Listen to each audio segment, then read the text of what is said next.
சங்கொலி ஓங்கிட வேதம் ஒலித்திட சன்னதி போகும் படிகளும் தெரியுதையா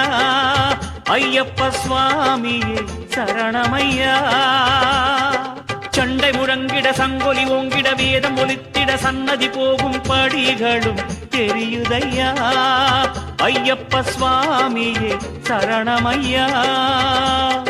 40 நாட்கள் விரத பலத்திலே சபரிமலை ஏறினோம் நாளும் பொழுதும் உன் நினைப்போடு ஒரு முகமாகினோம் அந்தி மாலையில் வானவீதியில் ஜோதி ரூபமாய் உன்னை காணவே சபரி வந்தோமையா சன்னதி தரிசனம் தாருமையா கார்த்திகை மாதம் மாலையணிந்து